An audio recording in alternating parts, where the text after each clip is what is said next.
Some of the required readings right here, Facebook Community Standards, talks about how you comport yourself on Facebook, what's allowed and what's not. This is essential information for anyone doing Facebook marketing, especially from a community management point of view. Facebook page terms are a little more technical and dry, but pretty important, because if you're ever creating something, you're going to need to know what's allowed and what's not. So, for example, if you want to do a promotion, all the rules for doing a promotion are right here. Similarly, offers, right here. So you can see this is a bit of legalese, but really important to read. The other required reading I mentioned was the advertising guidelines. Again, a bit of legalese, there's no way around it, but it's important. And one of the things that's important here is we actually had a student who was doing an ad for a shawarma shop slash shisha lounge. Say slash shisha lounge 10 times fast, you get an extra point. He unwittingly walked into a bit of a trap because a shisha lounge is for using hookah pipes, the water pipes in Middle Eastern culture. And unfortunately, it contravened the ad guidelines because Facebook nominally considered it a tobacco product, which was illegal in the area in which he was advertising. So he couldn't actually run an ad for it, unfortunately. So you can see under here, drugs and tobacco. Ads may not promote or facilitate the sale or consumption of illegal or recreational drugs, tobacco products, or drug or tobacco paraphernalia. So he unwittingly ran afoul of it, even though it was a fairly benign ad for quite a good shop. I've been there. They really do really good shawarmas. So take a look through this and see if any of this applies to you and your Facebook page. It may have impact on the kind of ad you want to run for the assignment. The last required reading is actually from Social Media Examiner, and it's 6 tips for success on Facebook promotions. Now, Facebook promotions are funny because technically there's a lot of rules around them, but Facebook kind of ignores a lot of them. So they won't necessarily shut you down, even though they say these rules are necessary and important. But having said that, not only do you need to know them so you can cover your butt, but there's some good other examples and information here about how to run a Facebook promotion. So I advise you to take a look on this, even though it's about 1.5 years old, it's still good information. So, food for thought. Some of the pages that have been created in the past. Sky's the limit, like I said before. Some previous students have done hair and makeup. Done a really good job here on Jennifer Schultz, makeup and hair. Ashoka Canada is a non-profit organization, and this one I particularly like. Visit Toronto is a huge page, over 100,000. It's basically the Toronto Tourist Bureau, and we had a student work on that. Wheelhouse is a band. It's a local band that wanted promotion, and one of the people who was in the class last time, or the time before last, her significant other was in the band, and she turned that into a promotional opportunity. So you can see there's a lot of good information to be had. Now, let me go back to my PowerPoint, and let's continue. So, how many of you saw the movie? It's been quite a few years, what, 3 or 4 at least, so there's more than 500 million people on Facebook now. Any guesses as to how many? Well, according to the latest quarterly results from Facebook, it is 1.4 million. I think the point at which it surpassed China was sometime this month in terms of overall population. So aside from things like, say, the Catholic Church or the UN, it's the biggest organization on earth.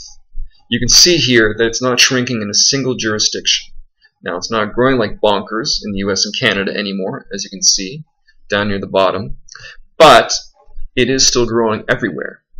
Now, a lot of people talk about how Facebook is on decline. You can see from here that it's not, demonstrably. Across the world, it's still growing. Is it growing as fast in US, Canada, and Europe as elsewhere? No, but it's still growing. A lot of the focus around this is just around the fact that a lot of the younger demographics, specifically 18 to 24, are turning away from Facebook. In most cases, they're not abandoning it, but they are using it less. And that's because they've matured, and their expectations about what Facebook is for have matured as well. So it's no longer the place they post photos of keg stands and wild parties, oh my gosh. But it is a place that they maintain a presence, that they interact with the world on, with family and older people.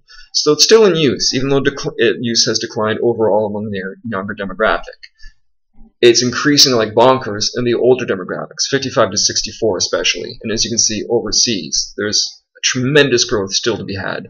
So Facebook is not dying. This is my favorite. Samuel Longhorn Clemens, after a newspaper mistakenly reported his demise, and this is Mark Twain, by the way, that was his real name, Samuel Longhorn Clemens, he's quoted as saying, "Reports of my death have been greatly exaggerated." That's how I imagine he talks. I don't know if he talks like that. The reports of Facebook's death have similarly been exaggerated, so don't believe the hype when you hear about how Facebook is dying. It's going nowhere, and it posts, I think, 1.6 billion in ad revenue each quarter or something like that. Kids aren't abandoning it wholesale, they're evolving their use of it. So is this the Facebook killer? I hope you know what this is. Maybe you don't. It's Snapchat. Now, private messaging apps are considered a strategic threat to Facebook. It's interesting to me because they perform different functions, and Facebook actually is still used among the 18 to 24 demographic primarily because of its messaging functionality. So a lot of people have said that these sort of closed networks, these anti-social networks, messaging apps, could really spell the death of Facebook. But they really perform a different function. They're for the one-on-one. Social media, such as Facebook or Twitter, are for the broadcast. And as we all know, Facebook actually bought a messaging app, WhatsApp. Now it's still hemorrhaging cash. But Facebook will continue to evolve. This is what the point is. It bought Instagram, it bought WhatsApp, it's spun off its messaging app into a separate app. It's continuing to meet the competitive threats. And because of that, it's still growing and growing revenue as well as monthly average users. So you're in the right course, is what I'm trying to say. So first things, how many elements can you name on a Facebook page? Take a second and go to your personal Facebook page. You can pause the video, see how many elements on that page, how many features, things you can name. Take a minute and do that and then come back.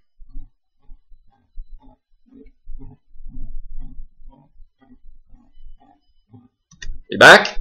Alright, let's take a look. So this is my personal timeline, profile walkthrough. You can see some things here. Search bar, profile quick link, link to your privacy settings, and more settings, management settings here. This is interesting, and a lot of people aren't even aware that it exists. It's your activity by year. So back in the bad old days, you had to scroll through endless lists of timeline junk to get where you wanted to go. Now you can just click, and like an anchor link on a web page, you can go directly to the year you're interested in. Your cover photo, your profile photo, info and activity log. You can update your info here and see what's happened here. These are your tabs. Timeline, about, photos, friends, and then other ones you want to add. Your about section says everything about you here. And then you have the area where you can post information. In this case, status, photo, video, or life event. All those posts go here in the timeline, formerly called the wall. Ads appear on the right. Down here are your photos, list of friends, and more updates. Now go to a brand or fan page and see how many elements you can name if you haven't already. Otherwise, we'll continue. The brand page. What do you notice that's different? Few things here. Your cover photo, still the same. Profile photo, still the same. But you have a description / category down here. So in this case, I'm using a page I administer, York University Home, which has a description that it's a college and university or library. Your top-level weekly analytics are shortcuts that appear here. Activity, insights, and settings are shortcuts up here. Now, if you have a physical location for your business, you'll see reviews or ratings, depending on what they're called. If you don't have a physical location, we'll show you to set that up, you won't see these. You need to have an address, a street address, or a location in order to have these reviews or ratings. Similarly, you need that for visits. Not for likes, but for visits. You have a post area, similar to what we saw before, except for a difference. Hope you can spot it. We'll go back. Here you have life event. Here you have offer or event. So you can do an offer because you're a business, and you can't do that as an individual. You have scheduled posts, the ability to schedule, and then posts down here. Your activity by year appears here, and your friends' likes and visits. Now this is interesting because your friends' likes and visits are actually very important. It shows one of the fundamentals of Facebook, which is social proof. Facebook wants you to take actions, to look at ads, to buy things, to interact, to create more traffic. And one way it incentivizes you to do that is to say, hey, look what all the cool kids are doing. Look at what your friends are doing. Look how many friends liked or visited this page, how many interacted with it. When you see an ad, you'll often see the social component of the ad as well. This is an important thing for Facebook. That social proof will let you know, hey, you should pay attention to this because everyone else is. You should do this because everyone else is. That's the nature, the underpinning of a social network. How do you get certified? Hopefully everyone has seen this in some place, the magical blue circle white check mark. Now, Facebook does this. You can't request it. Facebook assigns what it thinks is the most legitimate outlet for an entity or an organization with this check mark. You can contest it. Facebook is pretty good at sussing out who's the real Obama, for example, so it's not really an issue. So when you see this, this means that this page has been certified by Facebook and it's recognized as the official version or mouthpiece or authentic individual in question. This was an issue years ago when many different Obamas were popping up and different IBMs and things. Now it's not so much. Another thing that you get on Facebook is the group. Now this is very much the same in some respects. You've got a cover photo, no profile picture, still got tabs. You have some management functions similar to what you have here and here, but they live here. You also have a privacy level. So different levels of privacy in a group. It can be completely private, it can be closed, or it can be open. In an open group, anybody can join. In a closed group, you need to ask for permission, but it's visible. In a totally private group, it's completely closed off. Nobody can see it, nobody can ask to join. You need to be invited or get a link. The About section for your group is down here, and the member count over here. These are, if you're an admin, outstanding membership requests to join. You have a post area, similar to what you saw in previous, but there's a couple of changes. One is you can ask a question, as you see here. It's a kind of poll option, so you can basically create a poll straight from Facebook in a group. You can also add files. So we saw in the Facebook group that we use that you can access files. That's where you add them. You just add them in a post. The name of the group occurs here, and this is where your posts live. Finally, we have an event. Similarly, cover photo, no profile pic, but you have a date where the profile pic would appear, and then the name of the event. Again, privacy. Is it public? Is it closed? The host is listed here, in this case exhibit change. The date and time is here. The location. And then about. What is the event all about? You can invite others if you're an admin. And here again is that social proof at work. So you've listed the RSVPs, and then you see your friends that have RSVP'd. So again, Facebook is saying, check this out, your friends are doing it, you should too. Facebook thrives on content being created and interactions being created. So it wants to incentivize you to do more, always be doing more online. And this is the timeline for an event. Basically, people saying, I'm going, I'm not going, and then updates. One other part of Facebook is locations. And as we say in real estate, location, location, location. It's everything. Locations can be just about anything. They can be private, they can be public. They can be small, they can be large. They can be chains, they can be one-offs. So you see we got pubs, universities, chambers of commerce, small business, big business, locations, you name it. Now, some locations are auto-created for places that don't have technically owners. These are auto-populated from Wikipedia entries. So here's one example. Nobody really owns Trinity Bellwoods Park. I mean, it's part of the City of Toronto, they administer it, but it's not got an owner like a local Chili's restaurant. So because of that, this is auto-populated from Wikipedia, and you can see there's some basic information about it here. Now, what I'd like you to do is go right now and try to find one. Go into Facebook and search, and see if you can find a location that's not a private business, it's not owned. See what the difference is between, say, a Chapters or a Milestones restaurant and something like a Trinity Bellwoods Park. Go and do that now.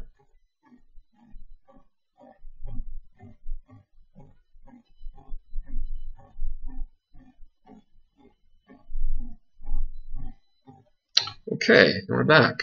A few other things we're going to go through as part of this. Take a look at the tabs on your personal or brand page. Now, everybody should remember where tabs are located. We went through it. What do you notice? Some of you may have apps installed in these tabs. So that's the beauty of tabs, is not only can they be rearranged, but you can install apps in them. You can see some of the apps that I installed on a page I was working on down here. So these are so old that some of them don't even exist anymore.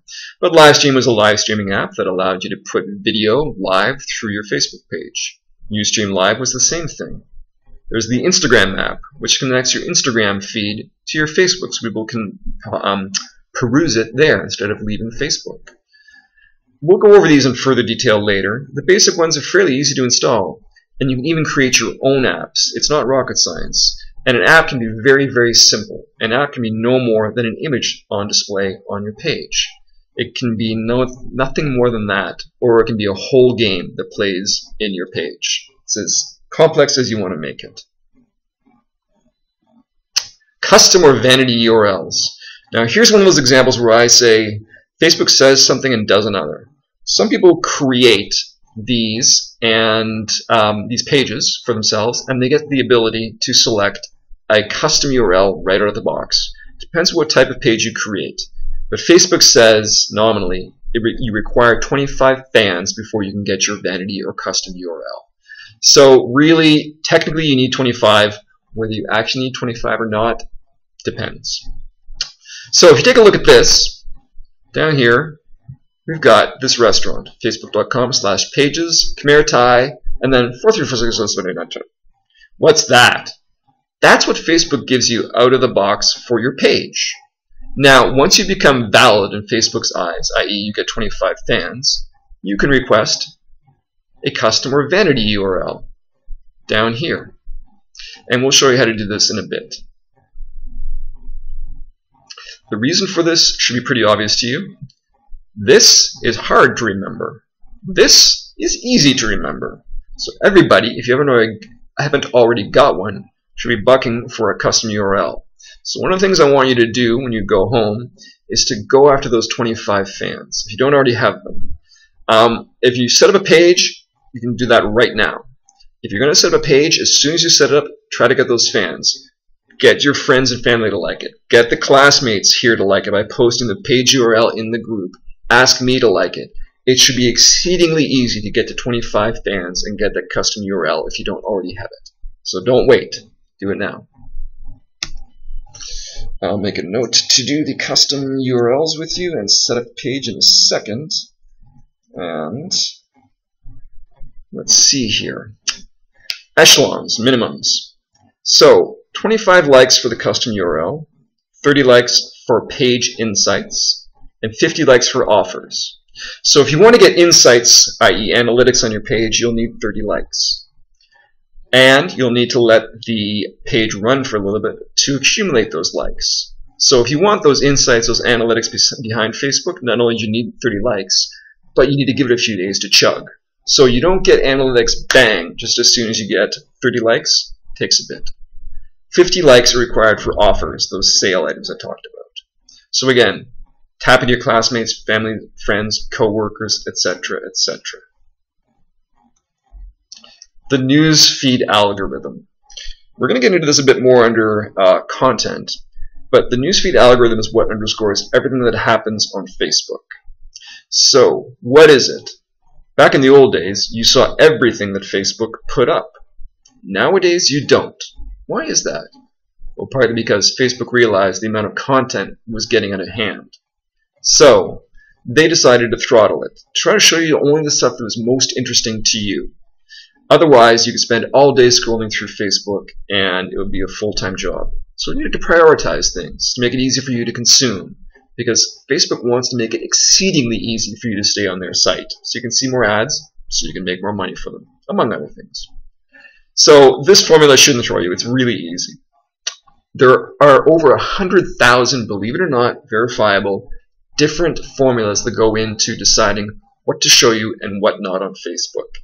Now, those formulas aren't all going into play for every single piece of content you see, but they're used at various times to determine what you see and what you don't from your family and friends. This constitutes the newsfeed algorithm. So, newsfeed measures three main things: affinity, weight, and time. Affinity is the relationship between you and the originator. So, for example, I have a very close affinity on Facebook with my girlfriend. We've exchanged lots of shares, likes, conversation. I follow her, she follows me. It's constant, so we have a very tight affinity. Weight is how much weight is happening on the interaction. So, for example, just seeing something is a very low weight. Liking it carries more weight. Tagging yourself in it carries even more weight. You know, doing something like commenting, sharing, tagging, liking all together gives it tremendous weight. And then time decay. Something is more likely to be shown as soon as it's created. After a few hours, it's likely just to fall off your radar and off your newsfeed or timeline. Now, if something comes back up later, that can happen. People can discover something, and one person shares it, it might gain momentum, an avalanche occurs, and it resurfaces. So that's how time decay can be beaten, but it's not predictable. So basically, the way that Facebook decides what to show you is the relationship you have between the originator and you, how tight it is, how much weight to put on that interaction, and how much time has taken place between when it went up and when you were online. That determines whether you'll see something or not. If you want to find out more about the EdgeRank algorithm, go to edgerank.net. Actually, sorry, I misspoke. It's the newsfeed algorithm, but it used to be called EdgeRank algorithm. So that's why it's still called this URL, edgerank.net. Excuse me. This is going to be something important for your ad assignment. Pay to play. Now, as I mentioned, we have the newsfeed algorithm that very beneficently tells us what we can see and what we can't.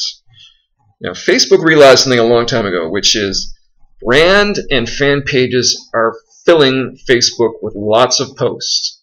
That's not good. The reason for that is because people go onto Facebook primarily to interact with friends and family, not with Bayer, Toyota, and I don't know, even George Brown College. They go on there for the friends and family interaction. So, back in the old days when there was unlimited, unfiltered timelines and news feeds, all these brand pages tried to fill them up with their messages. You know, pay attention to us, buy from us, visit us, da da da. It got out of hand. Facebook said, whoa, that can't continue. We're going to drive people away. They won't be looking at ads. We won't get as much revenue. So they decided to throttle the organic reach of brand and fan pages. Organic reach means the things you do that you don't pay for. So when you put up a post as Toyota, that's organic. When you create an ad for Toyota, that's paid. When you create an event for Bayer, for maybe diabetes information, that's organic. When you create an ad for a diabetes event, that's paid. When you put up a photo, that's organic. When you throw some money at that photo to turn it into an ad, that's paid. Facebook wants you to pay if you're a brand or a fan. Partly because it doesn't want all that content, all that corporate content, driving people away. Partly because it knows it's got you where it wants you as a brand or a fan. And it can make you pay, which is a revenue stream for it. So, of course they're going to make you pay. So Facebook's newsfeed algorithm has reduced the organic reach of brand or fan pages. In response, Facebook very nicely has said, well, hey, you can pay to get exposure if you want. So that's what the pay-to-play model is. Facebook saying for brands and fan pages, you can still get exposure, reach, impressions, but you're going to pay. So this created a huge amount of controversy about a year and a half ago when it first came out, because all kinds of pages were screaming bloody murder, that they had spent all this time and money and effort creating a community, and now it was all going to hell because they just had to pay to reach that community. That's life. Facebook is the biggest social media network in the world, and they can get away with it. So there's still tremendous opportunities for organic content, but it can't be nakedly promotional and just self-promoting, institutional. It has to be engaging, fascinating, newsworthy. We'll get into that later. Or you pay to get it seen. That's the pay-to-play model. We're almost done here. So, inspiration. Examples of pages that have been done in the past. As you look for ideas for what to do for your Facebook page, here's some that have been done in previous semesters.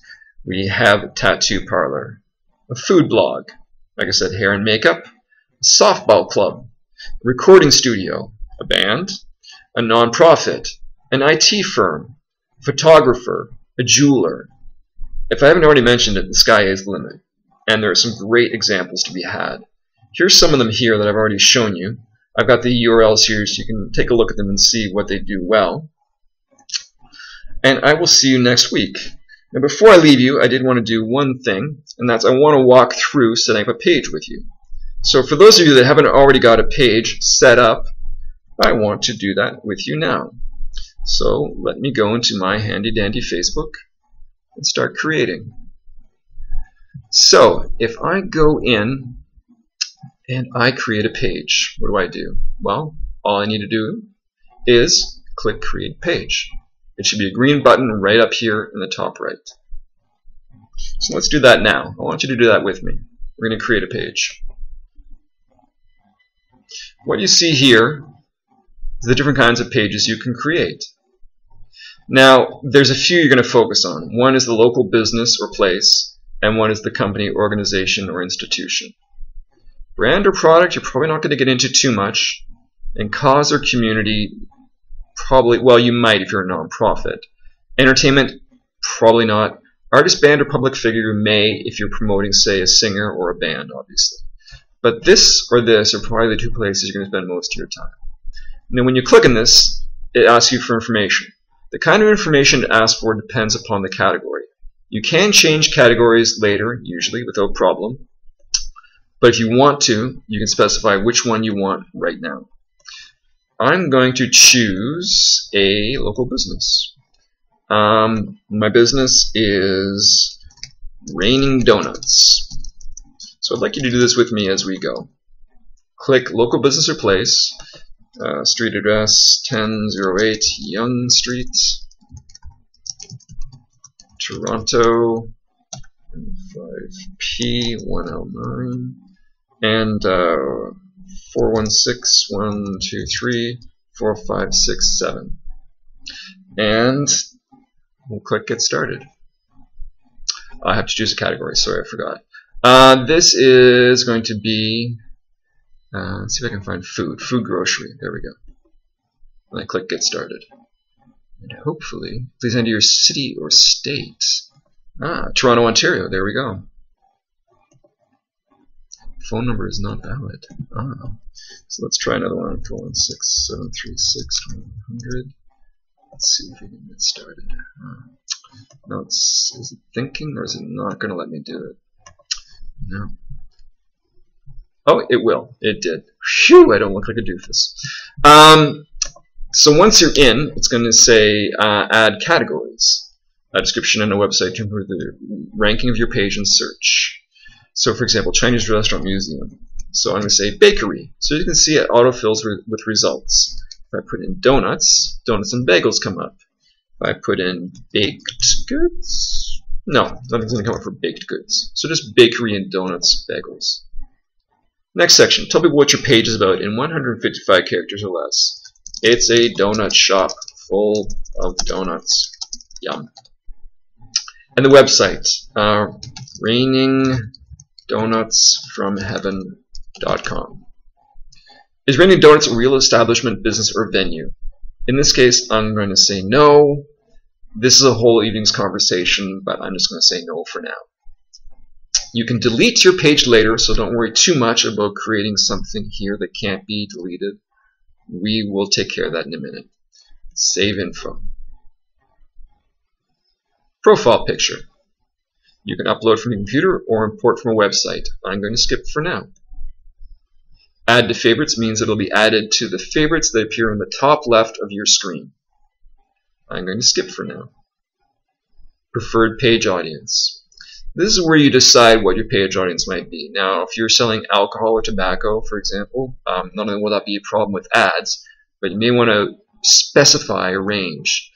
Similarly, if you're a dance club, maybe you don't want to go for the 65+ crowd. But I will say that it's Toronto, Ontario location. And interests. And by the way, this is all for advertising. I'm going to skip that for now. And there we go, Raining Donuts, bakery, donuts and bagels. You will do a little tour here.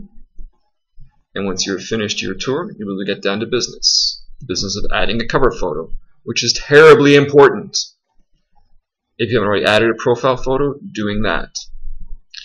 One thing you need to do once you create a page is go into About. Here, you will be able to set very important page info. So you can see you've already selected your category, the name, the subcategories, Facebook web address. Your page needs at least 25 fans to have a web address. Did I lie? Did I lie? No, I didn't lie. Other things you can do, oops, go back into About, Page Info, to add a menu, Start Info, that's basically when you join Facebook, Hours of Operation, Short Description, probably do a better job than that, leave it for now. Impressum isn't really important, it's mostly for European pages. Long description is, we sell a variety of delicious donuts that specialize in sprinkles. That's a really short, long description, but you get the idea. I also misspelled something. Spelling counts in this class, by the way. You can enter all kinds of information here. I highly recommend you do this because it makes you discoverable. You want to be discoverable on Facebook. You want people browsing you on a mobile device that might only see the short description to be able to go further. Once you've done this, let's go into our page.